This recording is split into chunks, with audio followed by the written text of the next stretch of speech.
Mundo Ejecutivo presenta.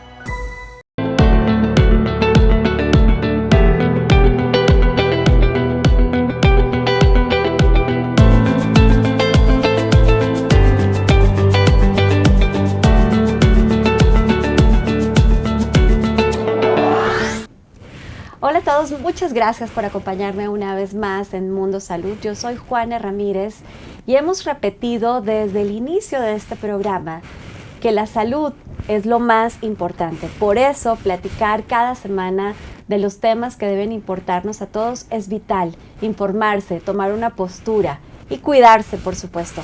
Y para hablar hoy de los hospitales privados, me da muchísimo gusto darle la bienvenida a nuestra ya amiga de la casa, Maribel Ramírez Coronel, y a Mariana Barraza. Bienvenidas. Gracias, gracias. Juana. Aquí estamos. Mariana Barraza, que es nuestra invitada, es especialista en economía de la salud. Ella es economista del ITAM y después hizo una maestría en economía de la salud en la Universidad de York. Bienvenida, Mariana. Muchas gracias, Hanna. Muy buenos días a todos. Entrémosle de frente al tema. ¿Por qué es importante tener un ranking de hospitales privados en México? Tú lo acabas de mencionar, Juana. Tener un ranking es una herramienta indispensable para que nosotros como consumidores, como usuarios, podamos saber cuáles son los hospitales que prestan los mejores servicios de salud en el sector privado en México. Maribel, pareciera que los hospitales privados solo son instituciones a las que un pequeño grupo de la población se atiende, pero tú has repetido en contadas ocasiones en tus participaciones en los medios de comunicación que más del 50% del gasto en salud en nuestro país es gasto de bolsillo. ¿Cómo juegan allí los hospitales privados? Exactamente, y es gasto de bolsillo que está creciendo además. El INEGI lo acaba de reportar, subió 40% el gasto de salud en general, pero una proporción muy alta es gasto de bolsillo y tristemente una proporción también significativa es gasto catastrófico, es decir, empobrecedor. El papel de los hospitales en México es cada vez más importante, de los hospitales privados o de los servicios privados de salud en general, justamente por eso. Y por lo tanto lo que se ve es que tiene retos enormes el sector hospitalario. La gente que durante la pandemia no tuvo opción más que buscar la manera de cómo atender su salud, porque los hospitales convertidos, los del sector público, siendo derechohabiente del IMSS, del ISSSTE o teniendo acceso a otro hospital público, durante la pandemia no le fue posible y tuvo que ir a consultorio privado, con consultorio de farmacia, que ahora ya son de lo más común. Existen más de 15,000 consultorios de farmacias en este país y le hacen una competencia enorme a los consultorios del IMSS, que igual ya están en el mismo número. Y la gente entonces anda buscando opciones. Evidentemente está habiendo una privatización de la salud muy fuerte y muy acelerada en este país, que no lo estamos notando, bueno, no a nivel autoridad y oficialmente nada se está hablando de eso, pero la gente lo está viviendo en toda su dimensión. Y es que déjenme explicarles un poco lo paradójico que resulta esto que comenta Maribel, porque en la Constitución de casi todos los países, de los más de 190 países del mundo, la salud es un derecho de todos los ciudadanos. Sin embargo, cuando ese derecho se ejerce con diferenciación en función del nivel socioeconómico de los ciudadanos, pues ya no es un derecho, es un privilegio. Y como comentaba Maribel, en efecto lo hemos visto durante la pandemia, como sí había una diferencia muy marcada entre quienes tenían, por ejemplo, un seguro de gastos médicos mayores y que podía atenderse de forma expedita en las instituciones privadas, y quienes tenían que pasar lamentablemente el calvario de lograr ser atendidos en las instituciones públicas, y el esfuerzo enorme de los profesionales de la salud que trabajan dentro de los hospitales públicos por atender la mayor parte de la población con las herramientas que tenían al alcance. Y entonces cuando hablamos de tener un gasto de bolsillo que empobrece, que lastima, que afecta a la economía de las familias, tenemos que recordar que ese gasto de bolsillo tendría que reemplazarse por la suficiencia del Estado para cubrir con esos derechos de los ciudadanos. Y entonces, en este contexto, que dos instituciones, Bluetooth y Funsalud, publiquen por segunda vez este ranking de los hospitales privados, ¿cómo favorece a los ciudadanos? ¿Cómo favorece a los consumidores de salud en México? Mira, los favorece en dos sentidos. Primero, es información que permite aproximar la calidad de los servicios hospitalarios en México, y por la naturaleza del ranking, la información es muy valiosa. Podemos saber cuáles son los 50 mejores hospitales a nivel nacional, podemos también saber cuáles son los mejores hospitales por región, no necesariamente son los mismos, y también podemos saber cuáles son los mejores desempeños en cada una de 14 especialidades. Pero una segunda dimensión por la cual este ranking también beneficia a los ciudadanos es que en la medida en que esta información sale a la luz, los propios hospitales tienen incentivos para compararse y para mejorar. Entonces ese es un efecto indirecto. El más directo es que tú como consumidor, como usuario, tienes mejor información para tomar tus decisiones. ¿Cuáles consideras, Mariana, que son los indicadores más relevantes que todos tendríamos que conocer para elegir en qué hospital atendernos? Esa es una muy buena pregunta y es muy compleja, porque medir la calidad de los servicios hospitalarios es un tema muy complejo. No hay una sola variable que te diga bien a bien cuál es la calidad de un hospital, porque son muchos los aspectos involucrados en la prestación de los servicios médicos y más en un entorno tan complicado como un hospital, ¿no? Un hospital produce egresos hospitalarios y como tal necesitas una metodología que te permita sumar todos esos atributos y eso es lo que hace este ranking.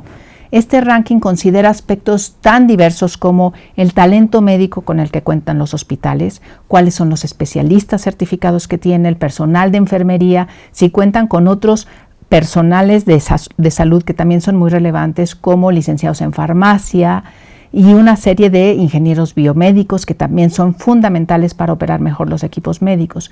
Pero también revisamos una serie de procesos que tú como paciente no los ves cuando acudes al hospital, pero que tienen que estar en marcha, tienen que estar bien, operando bien, para garantizar que el hospital cumpla con estándares y con buenas prácticas para asegurar la calidad de los servicios que te brinda.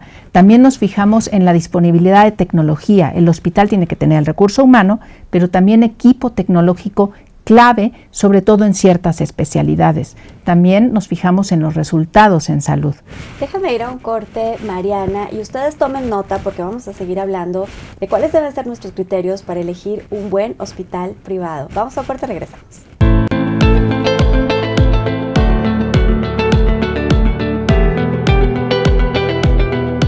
En esta actualidad, tener las manos desinfectadas es muy importante, pero el constante uso de productos para mantenerlas limpias puede resecarlas o irritarlas. Por eso traemos para ti Bucket Care con ácido láctico, una ligera espuma de uso diario que limpia y sanitiza de inmediato las manos, dejándolas suaves e hidratadas. Consíguelo ahora en Mi Shop.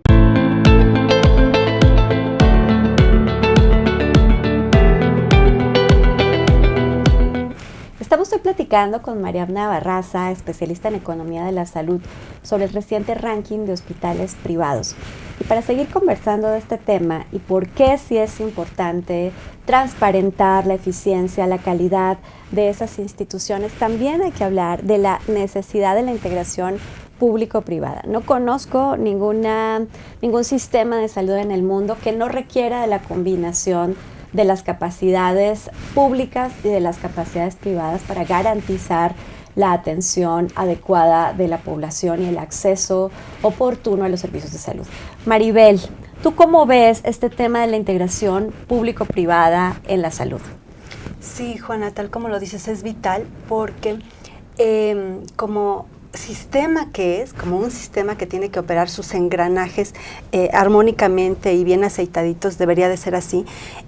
Tanto el sector público como el sector privado, en México hay una fragmentación, ¿no? La fragmentación que se ha dicho dentro del lado público porque hay muchas instituciones ofreciendo lo mismo, con cada uno sus respectivos directivos, sus respectivas áreas de finanzas, administración, y eso es parte de lo costoso, ¿no? Porque no hay una consolidación o eficiencia. Entonces tenemos al IMSS, al ISSSTE, ahora el INSABI, que antes era Seguro Popular, y del lado de privado pues hay algo similar, hay una fragmentación en el sentido de que la cadena de insumo no está estructurada. Digamos, cuando un paciente llega y busca consulta del lado de público, ya sabemos que se duplica y hay problemas ahí, la fragmentación, pero del lado privado también llegas, vas a un consultorio de farmacia y si es algo grave o delicado, las mismas farmacias no tienen claro, no están obligadas los consultorios o los médicos de farmacia hacia dónde canalizarlos cuando no hay protocolos claros, ¿no? O una regulación ahí que tendría que hacerse ante la parte del crecimiento del servicio privado que estamos hablando. Entonces, generar sinergias entre ambos sistemas sería fabuloso y creo que eso implica toda una estructura, organización y planificación que no se va a hacer en este sexenio claramente, pero que hacia futuro tendría que definirse en el nuevo esquema que se ha hecho desordenado y sin claridad, porque a partir del rompimiento del Seguro Popular, la tragedia que estamos viviendo, fue parte de que se acentuó esa fragmentación. El Seguro Popular justo estaba en ese proceso de conjuntar esfuerzos público-privados, porque se acreditaban instituciones públicas o privadas para poder recibir recursos del Seguro Popular y atender a los pacientes del sector público. Eso se rompió así y a rajatabla, muy triste, y no hubo un esquema alterno que lo sustituyera y por eso el desorden. Entonces hay que retomar todo. Yo creo que los grandes expertos y los tomadores de decisiones hacia el futuro ya lo tendrán que estar vislumbrando cómo se va a acomodar todo este tiradero, sino cómo se va a remontar y cómo hacia adelante se tiene que planificar. No sé si tú recuerdas que en el sexenio pasado había una línea que estaba tratando de eliminar los consultorios anexos a farmacias privadas, ¿no? Exacto. Para todos los televidentes en el país tenemos más de 27,000 farmacias, de las cuales ya casi el 60% tienen un consultorio anexo. La mayoría de ellos ofrecen atención médica gratuita y ahí hay una serie de cosas, de que si prescriben para vender, incentivan para vender en la farmacia, en fin, pero no sé si recuerdas que cuando se hizo el análisis de si esas farmacias se podían o no se podían eliminar, la conclusión fue no se puede porque están cubriendo casi el 50% de la necesidad de atención primaria de los ciudadanos. Exacto, ¿no? Ya se han convertido en imprescindibles, parte del sistema, un pilar importantísimo del sistema de atención primaria o de primer contacto. Ok, y después de la atención primaria, entonces está la atención hospitalaria. Cuéntame, Mariana, en este ranking de hospitales privados, algunas conclusiones respecto de la ubicación geográfica de las instituciones. No podemos en este espacio hablar particularmente de los hospitales que ocuparon uno y otro lugar, pero creo que sí hay conclusiones bien interesantes, por ejemplo, de si tenemos el mismo nivel de atención hospitalaria en todo el país o no. Es un gran tema y efectivamente es uno de los hallazgos que arroja este ranking. En un sector que tradicionalmente ha sido muy opaco, hay poca información sobre el sector hospitalario. Además de los puntajes y las posiciones en cuanto a los mejores desempeños, con el ranking lo que vemos es que la capacidad instalada, es muy heterogénea. Tienes hospitales grandes de más de 50 camas, tienes muchos hospitales de 20 a 50 camas que también son importantes, y tienes hospitales mucho más pequeños. Y están ubicados de una manera heterogénea en el país. Obviamente mucha de la capacidad instalada está ubicada en la Ciudad de México, sobre todo los hospitales más grandes, también en el norte del país. La zona sur, por ejemplo, tiene relativamente menor número de hospitales distribuidos, y eso sí te habla de diferencias en la configuración de la oferta hospitalaria en el país, ¿no? Otro hallazgo muy importante es que un hospital, si es muy bueno, no es necesariamente el mejor en todas las especialidades. Hay hospitales que pueden ser no los más grandes, pero pueden ser muy buenos en determinadas especialidades. Hay nichos, hay hospitales más de nicho, y eso también es importante para nosotros como consumidores. Normalmente te vas con cierto nombre de hospital, con el tamaño del hospital, la ubicación geográfica, pero puedes tener un hospital mediano en una ciudad mediana o mediana pequeña que tiene también un muy buen desempeño. Y generar esta información, por eso nos parece tan importante para los consumidores y los pacientes. Mariana, ¿los consumidores de servicios de salud privados van a los hospitales o van buscando médicos en las torres de consultorios? Esa es una gran pregunta. Obviamente el componente de talento humano en un hospital es una pieza clave para atraer a la demanda de pacientes.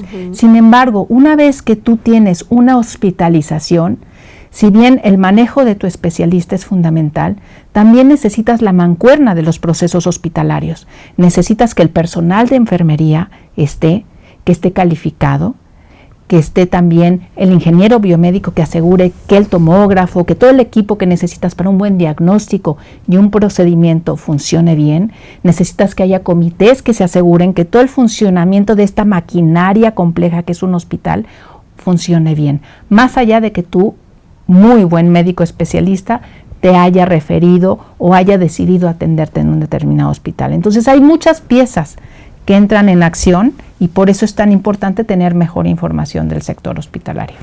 Muchas piezas, sin duda, y creo que un ranking ayuda a transparentar justo esas piezas. Creo que tenemos que dejar de elegir hospitales con un concepto hotelero, con las mismas razones con las que elegiríamos un hotel, y empezar a pensar en que el equipamiento, los médicos, la calidad del servicio son mucho más importantes a la hora de recuperar nuestra salud. Vamos a un corte y regresamos con más.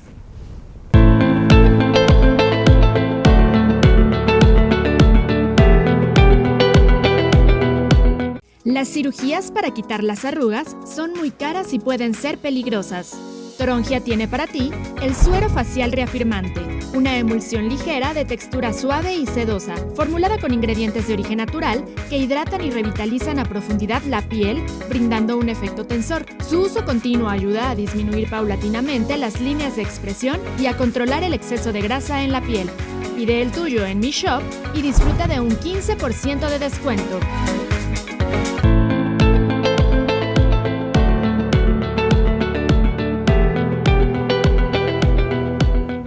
Hemos dedicado este programa a hablar del ranking de los hospitales privados y ojalá que un día hablemos del ranking de los hospitales públicos y privados para que podamos justo transparentar los niveles de atención, de servicio, de calidad y de seguridad de los pacientes. Maribel, ¿qué opinas al respecto? No, definitivamente es un esfuerzo loable, que ya van por su segunda edición, la verdad es que fantástico, seguramente todo el trabajo que implica ahí, que llevan 2 años o más metidos. Creo que va a implicar, el esfuerzo generará muchas cosas hacia adelante, como que tendrán que replicarse en forma positiva. En particular la información de los recursos humanos se me hace muy interesante lo que pueda derivar, porque ya se sabe que la concentración de especialistas están por regiones y sobre todo en las principales ciudades, ¿no? Es difícil que encuentres un oncólogo en Chiapas o en una ciudad lejana de Baja California, o sea, en los lugares más alejados, entre más alejados, más difícil que haya un especialista, porque los incentivos están hechos para que estén en las ciudades, porque los ingresos no dan, ¿no? Bueno, no está acomodado el sistema así. Entonces hay que cambiar los incentivos y teniendo la información y teniendo el mapa de cómo están las cosas, hacia allá tendríamos que dirigirnos. En particular lo de las especialistas se me hace muy interesante porque, por ejemplo, los cirujanos oncológicos o ortopédicos o los cirujanos subespecializados trabajan en ambos lados, tanto en el público como en el privado. En todo nuestro sistema así funciona.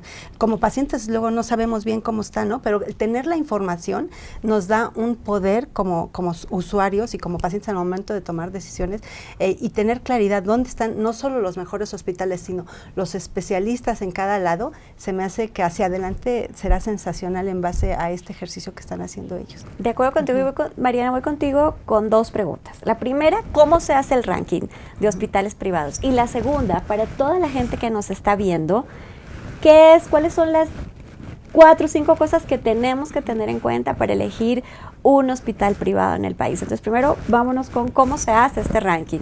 Muy bien. El ranking es un proceso de trabajo que toma aproximadamente 1 año, se hace por parte del equipo de Bluetooth e involucra distintas fases. Por un lado, combinamos muchas fuentes de información, muchas de ellas públicas, pero que están desperdigadas por todos lados. Y por otro lado, invitamos a los hospitales para que aquellos que quieren participar de una manera más proactiva nos compartan su información. Cotejamos las fuentes de información y tomamos la información más robusta y eso lo metemos en una metodología que está disponible en nuestra página web, es totalmente transparente, que es parte del ejercicio, y valoramos los distintos aspectos que mencioné anteriormente: talento, equipamiento, resultados en salud, medimos también la percepción y los procesos. Todo eso se combina para generar puntajes. En paralelo, tenemos un comité de expertos. Son 10 expertos de reconocida trayectoria pública, expertos en distintos temas asociados con el sector hospitalario, quienes validan nuestra metodología, quienes nos dan también retroalimentación. Y así se construye el ranking. Entonces, tiene muchas etapas. La decisión de participar por parte de un hospital no es voluntaria, o sea, se evalúan. Si quieren nos pueden dar información y eso abona la transparencia, pero si no, de todas maneras serán evaluados. Ahora, tu segunda pregunta, ¿qué aspectos debemos de considerar? Debemos de considerar, en términos del ranking que publicamos, obviamente la posición. La posición, y podemos ver la posición dependiendo de la región que nos interese o la especialidad. ¿Y qué aspectos son relevantes? Nos interesa que los médicos especialistas que están en el hospital estén certificados.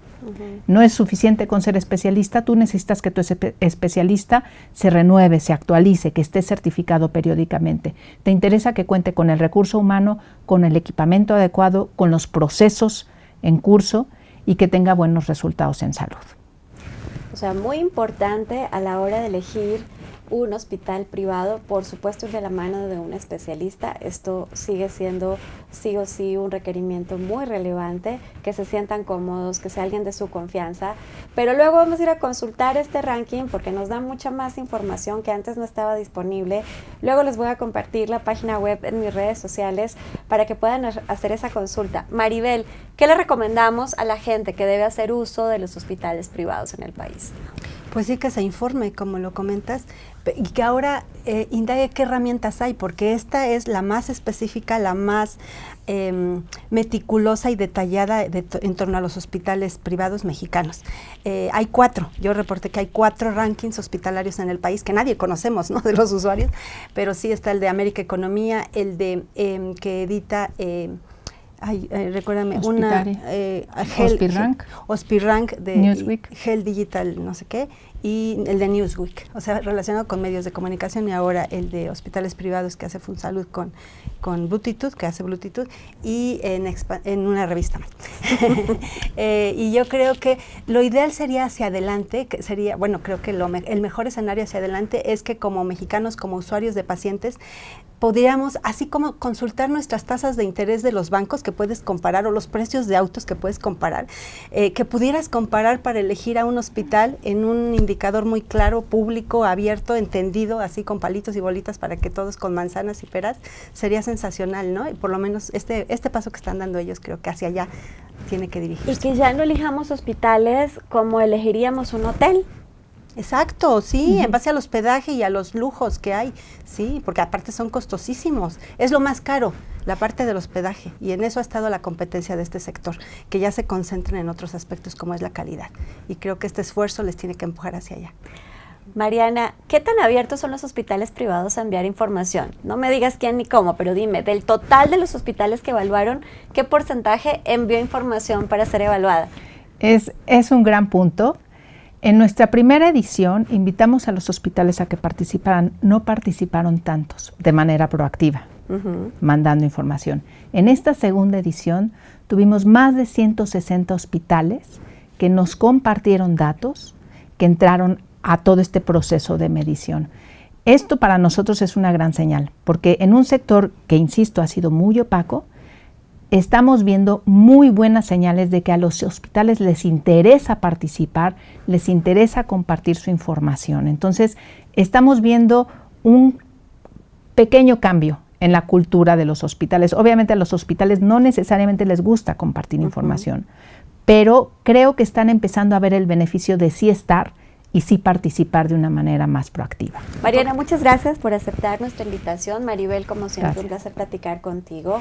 Y miren qué interesante, porque la transparencia no solamente es una responsabilidad del sector público, también es una urgente necesidad y obligación del sector privado para que todos nosotros podamos elegir con mayor información dónde atendernos, dónde tratarnos, a quién entregar la responsabilidad de cuidar de nuestra salud.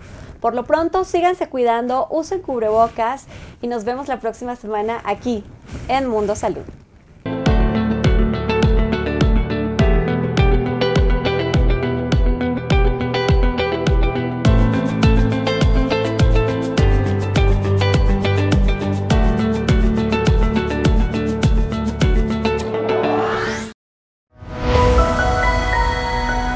Mundo Ejecutivo presentó